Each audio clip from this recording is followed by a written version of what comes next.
We've all heard stories of the love affair gone wrong, how they were found out and had to deal with the consequences. But today's case is a little bit more abnormal than that. It leaves us wondering who really did it.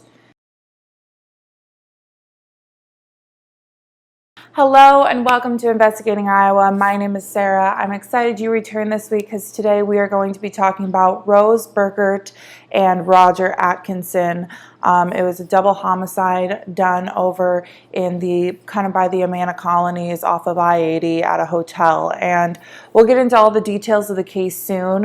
But I do want to say that I will have skip trigger warnings because this is a little bit gory. So once we get to the point before I get into the messy stuff, I will put a timestamp in there so you can skip ahead if you don't want to listen to all the parts of the case. That is completely fine, and then we'll bring you back into where the investigation leaves off after they get into some of the more gory parts of the case. So with that being said, I do want to just quick say thank you for getting these videos around. I've had a lot of different family members from different cases I've covered so far reach out to me, and we just talk about the case, and I don't know if I'll ever publish their responses, and I'd only publish if they wanted me to publish their responses.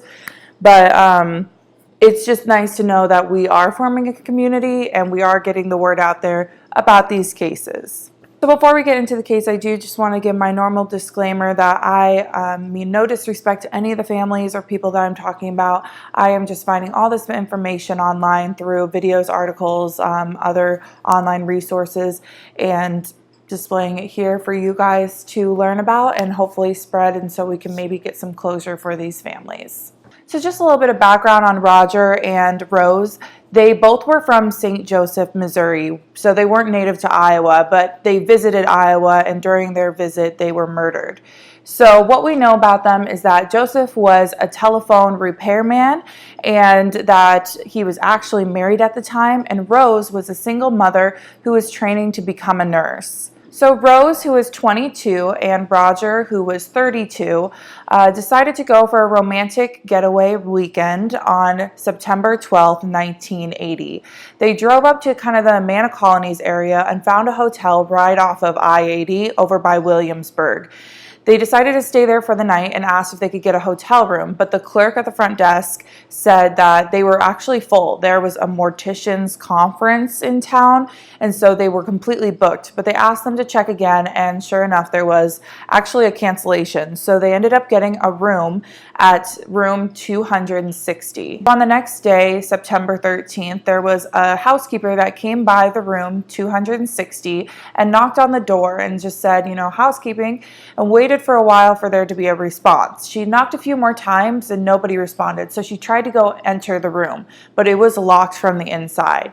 So she went over to her manager and got a master key to go into the room.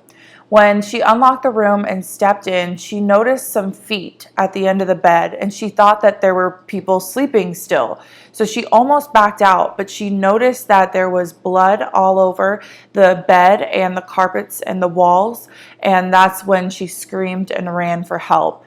As soon as the manager saw it, they called the police. So this is where I'm going to put up a timestamp somewhere on the screen and just say you can skip forward if you don't want to hear the details of what was at the crime scene. I'm pretty sure you will understand what we're talking about when you hop back in, so don't feel like you're missing out on too much. Both Roger and Rose were laying face down into the bed. Rose was fully dressed while Roger was only in his boxers. They both had significant blows to the head as if it was done by something with a sharp edge. So that the police thought that it might have been an axe or a hatchet that had done the job. And so they actually noticed that Roger had his hands back behind his head and was missing a few of his fingers because the blows were so significant and he was trying to protect the back of his head. The scene showed that there was no sign of forced entry, and actually 2 chairs were pulled up to the bedside as if the killer had come in and been welcomed into the room and then sat with the couple and spoke to them for some time. There also showed signs that somebody had kicked up their feet onto the desk and rested their feet on the desk. There also showed that the killer must have been carving a piece of soap, like a soap bar, and was carving it at one point, and then used a tool to write in the mirror the word "this." Investigators don't believe that guns or drugs had anything to do with this case, but they do wonder if Roger and Rose knew the person who attacked them, because they welcomed them into the room and then had a conversation, possibly at one point. And they also wonder if Roger was already undressed and when the person had gotten there, and if he felt comfortable enough around this person to be casually being with them in his boxers. The other kind of strange part about this case was that there was toothpaste found in the bathtub. And after searching around on some forums on why this might be, a lot of people said that toothpaste is really useful to get blood stains out. And so some people were speculating if the killer had maybe washed his clothes in the bath to get out the blood stains from the scene. All right, welcome back to those who skipped ahead. We are now going to get into some of the rumors behind why people believe that Rose and Roger were murdered in this hotel. So rumors started swirling around the couple, both in Missouri and in Iowa, because this was really big Midwestern news. And there was a lot of very strange pieces about this case. So the first one is that Rose had an ex-boyfriend that was stalking her for some time. Danny Burton actually lived with Rose for some time back in her home in Missouri, and she kicked him out because he was allegedly using drugs. She then reported to police that he was stalking her, and she even said that if she were to turn up dead, it was because of him.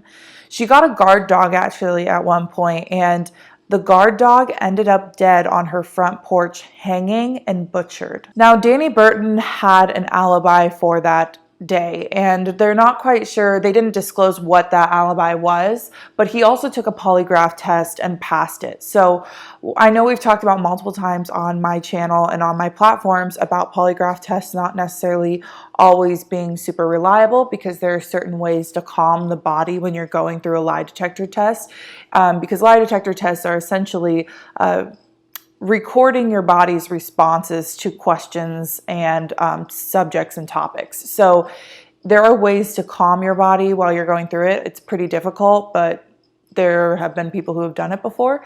So again, take that with what you will. The next rumor was about Roger's uncle, Charles Hatcher. So Charles Hatcher was actually a serial killer at the time and had recently escaped a Nebraska mental health facility. There wasn't much on this theory, but I find it very interesting that that timeline lines up and that there was a serial killer in the family and then a family member ends up dead. But again, it might have also been a strange coincidence. And we also don't know if there's any bad feelings towards each other, that there would be a result in a murder. One report I found said that there was a conflict between Rose and the hotel bartender the night that they checked in.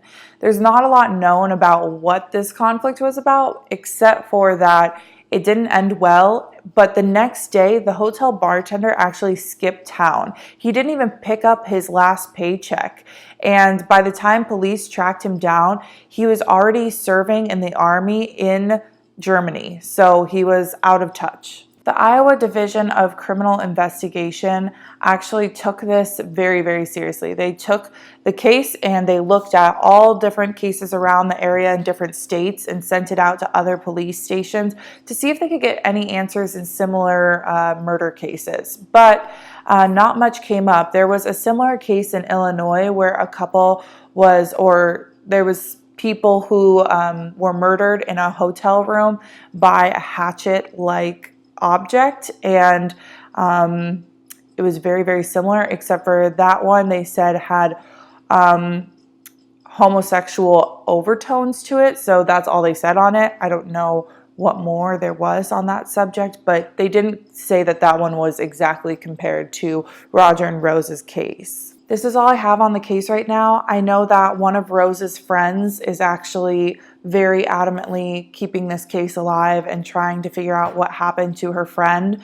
There's not much known about her child. I know that she was a single mother, and I also know that Roger's wife has since, I think, moved on and possibly gotten remarried and is living a whole new life now as well. So I just want all the respect in the comment section, please, please, please. And I also ask for you guys to tell me kind of some of your theories. This one has a lot of different weird things to it, especially with the person writing this on the bathroom mirror, the toothpaste in the bathtub, the carving of the soap, the who would let this person in who's going to murder them. So there's a lot of questions people had about this case, and the forum was just very, very intense. And it's also very interesting to see in these forums, people talk about, well, my mother was the clerk at the front desk, or my aunt was the housekeeper who walked in, and I can't remember exactly who was related to what, but it's very interesting to see people talk about this case.